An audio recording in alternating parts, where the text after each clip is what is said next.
ওদালগুৰি জিলাৰ ৰৌতাত কমতাপুৰ পৃথক ৰাজ্য দাবী পৰিষদৰ ৰেলপথ অৱৰোধ কাৰ্যসূচী। পুৱা 6 বজাৰ পৰাই ৰেলপথ অৱৰোধ কৰি প্ৰতিবাদ সাব্যস্ত কৰা সময় নিৰ্ধাৰণ কৰা হৈছিল যদিও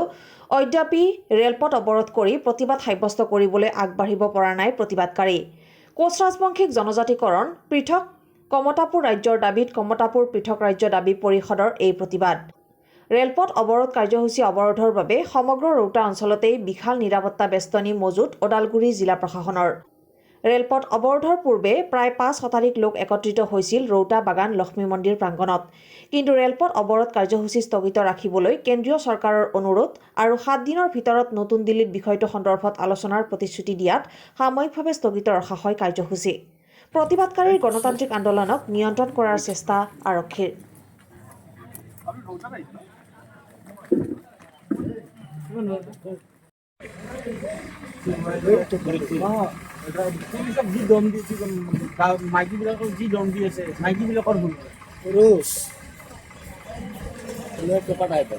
জাতিপাতিৰ কাৰণে আজি আমাৰ উদ্দেশ্যৰ কাৰণে আমি আজি যুঁজ দিবৰ কাৰণে আহিছো।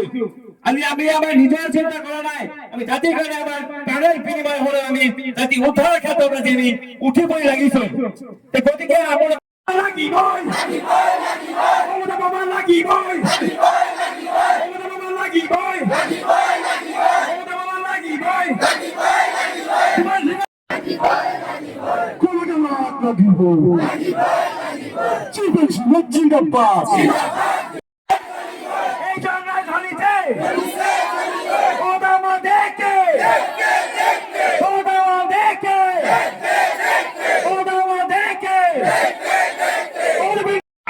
আলোচনা হয় আৰু এই শান্তি আলোচনা সম্পূৰ্ণ হোৱাৰ পিছতে আজি 3 বছৰ গুলি কৰাৰ পিছত আজি শান্তি চুক্তি আপুনি স্বাক্ষৰ হোৱা নাই। আজি কিয় স্বাক্ষৰ হোৱা নাই সেইখিনি কথা আমাৰ এতিয়া কোচ জাতিৰ কাৰণে খুব হৈ গৈছে। কাৰণ যিহেতু কৰিবে সেয়েহে আমি একত্ৰিত হৈছো। দেখা যায় যে আমাৰ যিটো আমাৰ 2023 চনৰ 17 তাৰিখে আমাৰ জীবন সীমা কেলো অধ্যক্ষ লগতে কেলো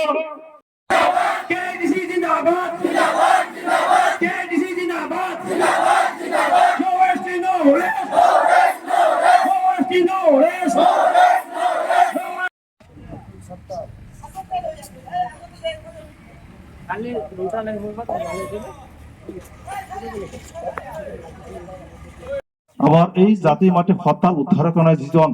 দীর্ঘদিন ধরে সশস্ত্র বিপ্লবর সংগঠনত জড়িত আছে তেওঁ ভারত সরকারের আমন্ত্রণ করি যে উত্তর পূর্বাঞ্চলের কারণে যিটো শান্তি আর নিরাপত্তা অক্ষুণ্ণ রাখার কারণে তেখেতক এই সশস্ত্র বিপ্লবী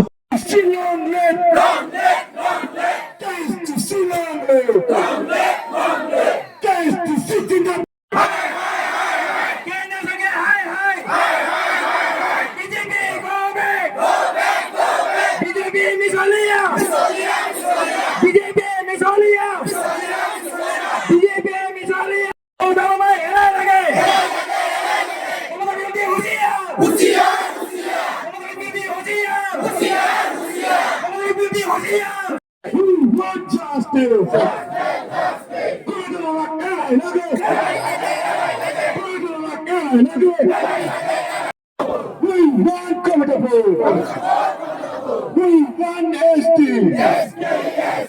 We want comfortable. জাতিবাদীৰ কাৰণে আমি যিকোনো পন্থা অৱলম্বন কৰিবলৈ বাধ্য হওঁতে সেইখিনি আমি অৱগত হৈছো। গতিকে আৰু বিশেষ মই নকওঁ আৰু আমাৰ ইয়াতে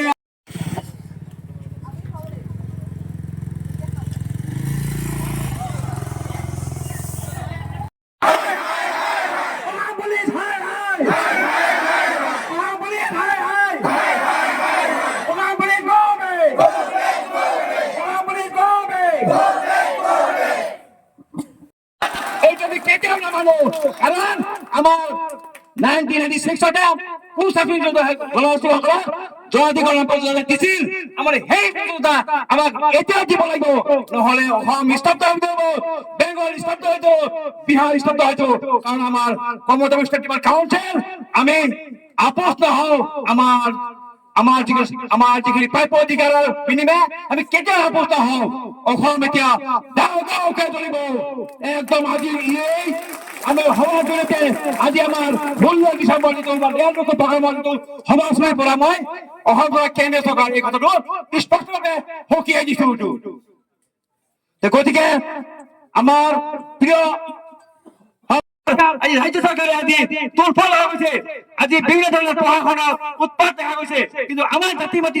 আন্দোলন আমাৰ কাৰণে যে আমি আজি সংগ্ৰাম কৰি আছো আমাৰ উদ্ধাৰ কৰি সংগ্ৰাম কৰিছো সেই কথাটো চৰকাৰে এবাৰো অৱগত কৰা নাই আমাৰ ভাষাটো চৰকাৰে বুজি পোৱা নাই চৰকাৰে কি ভাষা বুজি পায় চৰকাৰে বন্দুকৰ ভাষা বুজি পায় নেকি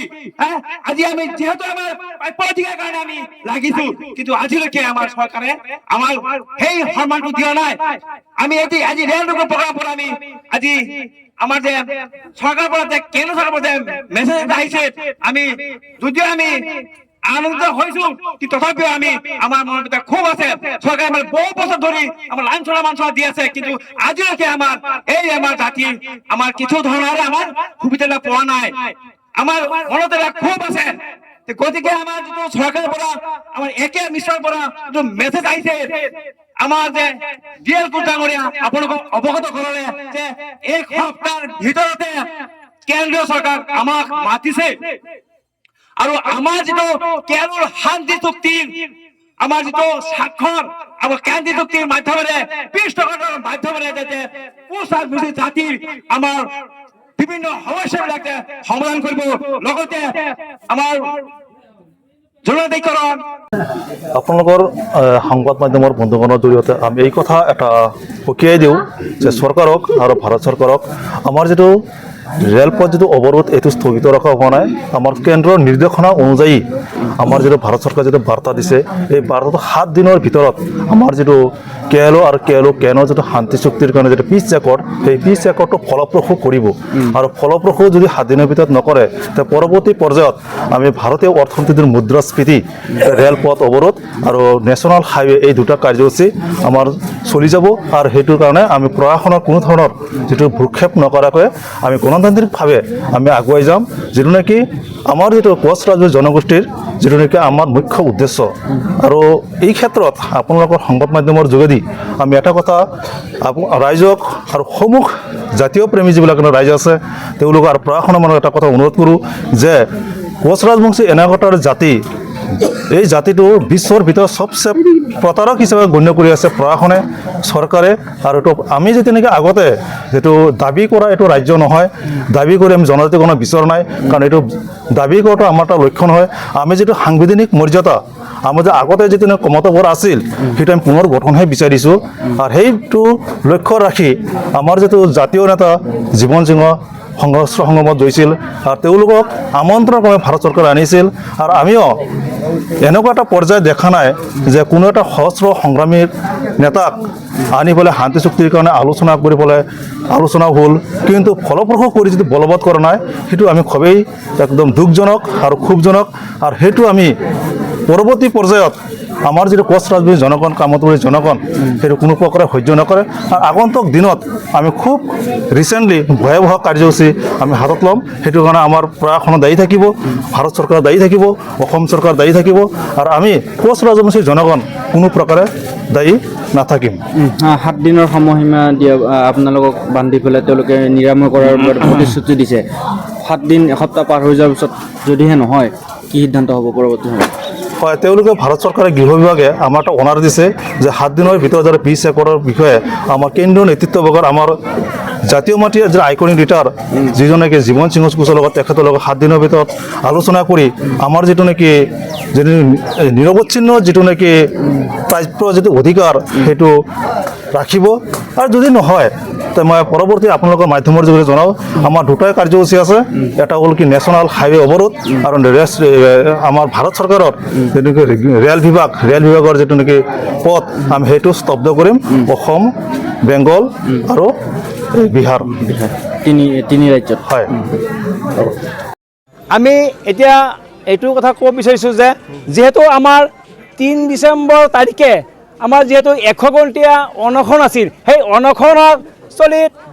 আজি আমাৰ যিটো দেখা গৈছে যে অনশনস্থলীত 1 ঘণ্টা পাৰ হৈ গৈছে, কিন্তু এই অনশনস্থলীত চৰকাৰী পক্ষৰ পৰা কোনো ধৰণৰ এজন ব্যক্তি অহা নাই আমাক যে সন্মান দিব, সেইখিনি আমাক যে আজি অনশনকাৰীক যে এটা সন্মান দিব সেইখিনি ব্যক্তি এতিয়ালৈকে অহা নাই। কিন্তু সেই অনশনস্থলীৰ পৰা আমি এটা সিদ্ধান্ত লৈছোঁ যে আজি আমাৰ যিহেতু আমাক সন্মান দিয়া নাই, আমি এই অনশনস্থলীৰ পৰা আমি অনিৰ্দিষ্টকাললৈকে ৰেলপথ মানে কাৰ্যসূচী আমি হাতত লৈছোঁ। সেয়েহে আজি আমি এই ৰেলপথ প্ৰগ্ৰাম হাতত লোৱাৰ কাৰণে যিহেতু আমি সিদ্ধান্ত লৈছোঁ, কাৰণ যিহেতু বিগত আমাৰ দেখা যায় যে কোচাত দীৰ্ঘদিন ধৰি আমি আন্দোলন কৰি আহিছোঁ, আন্দোলন কৰি আমি আমাৰ প্ৰাপ্য অধিকাৰ আমি পোৱা নাই। দেখা যায় আমাৰ যিটো কেৰেলৰ আমাৰ অধ্যক্ষ জীৱন সিং ডাঙৰীয়া আৰু লগতে DL ঘোষ ডাঙৰীয়াৰ লগত আমাৰ শান্তি চুক্তি সম্পূৰ্ণ হয়, কিন্তু শান্তি চুক্তি সম্পূৰ্ণ হয়, কিন্তু শান্তি চুক্তি এতিয়ালৈকে স্বাক্ষৰ হোৱা নাই। এতিয়ালৈকে আমাৰ কিয় আজি শান্তি চুক্তি আমাৰ এতিয়ালৈকে স্বাক্ষৰ হোৱা নাই? বিগত বহুদিন ধৰি আন্দোলন কৰি আহিছোঁ, কিন্তু কোচাত জাতি জনগোষ্ঠীক এতিয়া আমাক যেতিয়া অপমান কৰিছে, আমাক লজ্জিত কৰিছে, আমাক যে ভাগাভাগ কৰিছে, এইটো চৰকাৰৰ আমাৰ স্পষ্ট কথা। কাৰণ আমি এতিয়া বুজাৰ বাকী নাই। আমি কিন্তু এতিয়া আজি এই আমাৰ সভাস্থলীৰ পৰা আজি আমাৰ যিটো ৰেহাই আজি সভাস্থলীৰ পৰা মই আজি কেন্দ্ৰ চৰকাৰ আৰু ৰাজ্য চৰকাৰক সকাই দিব বিচাৰিছোঁ যে আমাৰ যিহেতু আমাৰ অনাগত দিনৰ কাৰণে যদি আমাক 26ৰ আগত যদি আমাৰ কেন্দ্ৰীয় চৰকাৰে যদি শান্তি চুক্তি আমাৰ সম্পূৰ্ণ নহয়, আমাৰ পিছকা যদি আমাৰ সম্পূৰ্ণ নহয়, তেতিয়াহ'লে ইয়াতকৈ আমি বৃহত্তৰ আন্দোলন আমি গঢ়ি তুলিবলৈ আমি বাধ্য হ'ম। যিহেতু আজি যদি আমাৰ চৰকাৰে কেন্দ্ৰীয় চৰকাৰে এটা মেছেজ পঠাইছে, যিহেতু আমাৰ একেই মিছন এটা মেছেজ পঠাইছে, 1 সপ্তাহৰ ভিতৰতে কেন্দ্ৰীয় চৰকাৰে আমাক এটা টিম KDCক আমাক মাতিছে আৰু যিহেতু শান্তি চুক্তি সম্পূৰ্ণ হ'ব বুলি আজি আমাক এটা সুন্দৰ এটা বাৰ্তা দিছে, সেইকাৰণে আমি ধন্যবাদ জ্ঞাপন কৰিছোঁ। এইটো কথাই মই এটাই স্পষ্ট কথা কৈছোঁ যে আমাৰ যিটো আন্দোলন, আমি গণতান্ত্ৰিক আন্দোলন কৰিছোঁ, কিন্তু আমাৰ গণতান্ত্ৰিক আন্দোলন আমাৰ ভাষা বুজি পোৱা নাই। কিন্তু আমাক আজি প্ৰশাসনে আমাৰ অপমান কৰিছে। কালি আমাৰ সতীৰ্থসকলক আমাৰ মানে মাৰপিট কৰিবৰ কাৰণে প্ৰশাসনে এতিয়া দ্বিধাবোধ কৰা নাই, আমাৰ বেয়া ব্যৱহাৰ কৰিছে প্ৰশাসনক। আমি তীব্ৰভাৱে গৰিহণা দিছোঁ, কাৰণ কিয় আমাৰ যে গণতান্ত্ৰিক আন্দোলন আমি ভাষাটো বুজি পোৱা নাই নেকি? আজি আমি আন্দোলন কৰিছোঁ, আমাৰ কোনো ধৰণৰ আমি ইয়াতে কোনো বিশৃংখলা আমি কোনো ধৰণৰ আমি সৃষ্টি কৰা নাই। কিন্তু দেখা যায় যে আজি প্ৰশাসনে আমাক মানে অত্যাচাৰ কৰিছে, বাধা দিছে। আমাক কি আজি বাধা দিছে? আমাৰ প্ৰাপ্য অধিকাৰৰ কাৰণে আমি আজি ইয়াতে আমি আন্দোলন কৰিছোঁ। প্ৰশাসনে এইটো ভাবিব যে আমি প্ৰশাসন দেখি আমি কেতিয়াও ভয় নকৰোঁ। আমাৰ জাতি মাটিৰ কাৰণে, আমাৰ উদ্দেশ্যৰ কাৰণে আমি মৰিবলৈ সাজু আছোঁ। প্ৰশাসনে আমাক কি ভয় দেখাইছে, এইটো আমি কেতিয়াও এইটো ভয় খোৱা নাই। কিন্তু এইটো আমাক অপমান কৰিছে। কালি যিটো আমাৰ ঘটনা হৈছে, আমাক থানাত নি পেলাই আমাক যিটো চৰম অপমান কৰিছে, এইটো আমি লজ্জিত পাইছোঁ। আমি অসম চৰকাৰক কেন্দ্ৰ চৰকাৰক সকাই দিছোঁ আৰু প্ৰশাসনক মই তীব্ৰভাৱে গৰিহণা দিছোঁ যে অসম চৰকাৰ আপোনালোকে এইখিনি আপোনালোকে নকৰিব, আপোনাক এইখিনি কথা বিৰতি ৰাখক, অন্যথা আমি কুচাকমুখ জাতি আমি হাবুলি বহি নাথাকোঁ, আপোনাৰ অপমান সহ্য নকৰোঁ। আগৰ দিনৰ কাৰণে আপোনালোকে এই প্ৰত্যুত্তৰ দিবৰ কাৰণে আমি সাজু আছোঁ। ৰেলপথ অৱৰোধ কাৰ্যসূচী আছিলে, কিন্তু বিশেষ কেন্দ্ৰীয় চৰকাৰৰ অনুমোদন বা আদেশৰ পাছতে আপোনালোকে 7 দিনৰ সময় আজি স্থগিত ৰখা হ'ল, কি ক'ব? হয়, আমাক যিটো আমাৰ ভাৰত চৰকাৰে কৰিছে, আমি মানিছোঁ। এতিয়া 7 দিনৰ ভিতৰত যদি আমাৰ পিছৰ বিষয়ে যদি একো মাত নামাতে, ইয়াতকৈ ভয়ংকৰ আমি আন্দোলন কৰিম। আমাৰ যিটো আমাৰ ৰেলপথ অৱৰোধ এইটো কৰিমে। কোকৰাঝাৰৰ পৰা ছবিকুল শেখৰৰ ৰিপৰ্ট, আছাম ৰিপৰ্টছ লাইভ।